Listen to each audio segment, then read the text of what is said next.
அது இதுகளே வைத்து நான் சொல்கிறேன், நீ ஆள தெரியாதவன், ஆள யோக்கியதை இல்லாதவன் என்பதற்கு ஒரு சான்று சொல்கிறேன். இத்தனை லட்சம் கோடி கடன் வாங்கி வைத்திருக்கிறாய். ஆமாம், மேட்டூர் அணையை போன தடவை பொறியாளர்களெல்லாம் சொன்னார்கள், கோடை காலத்தில் மேட்டூர் அணையில் சகதி ரொம்பவும் சேர்ந்து விட்டது, அந்த சகதி 30 அடி உயரத்திற்கு சேர்ந்திருக்கிறது.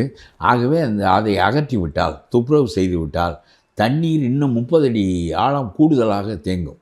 நாம் இன்னும் ஒரு 30,000 ஏக்கருக்கு 3000 ஏக்கருக்கோ 30,000 ஏக்கருக்கோ கூடுதலாக பாய்ச்சலாம். ஆகவே இந்த தூர்வார வேண்டும் என்று சொல்லிவிட்டு அதுக்கு திட்டம் 3000 கோடி தான் சொன்னார்கள். நீ பையனுக்கு மேட்னி ஷோ பார்ப்பதற்கு பணம் கொடுக்குறாய், மேட்டூர் அணையை தூர்வாருவதற்கு உன்னிடம் பணம் இல்லை, இன்றைக்கு வரையிலும் தூர்வாரப்படவில்லை. எப்படி உனக்கு கொள்ளளவு நிற்கும்? தண்ணீர் 30 அடிக்கு சகதி இருந்தால் எப்படி உனக்கு கொள்ளளவு நிற்கும்? இது எத்தனை 1000 ஏக்கருக்கு பாயும்? எத்தனை விவசாயிகள் இதனால் நன்மை அடைவார்கள்? அதெல்லாம் போய்விட்டதே. நீ சும்மா மேட்னி ஷோ பார்ப்பதுக்கு இந்த பையனுக்கு 1000 ரூபாய் கொடுத்து ஷோ பார்க்கறதுக்கு நான் சொல்கிறேன், மேட்னி ஷோ பார்க்குறேன். ஏன்னா இப்போ 1000 ரூபாய் கொடுத்தா ஒருவேளை அந்த பையன் காலேஜுக்கு வரலாம்ல. இல்லைங்க, அவனுக்கு படிக்கிறதுக்கு சம்பளம் கிடையாது, புத்தகம் கொடுக்குறோம், கம்ப்யூட்டர் கொடுக்குறோம், எல்லாம் கொடுக்குறோம். 1000 ரூபாய் இதுக்கு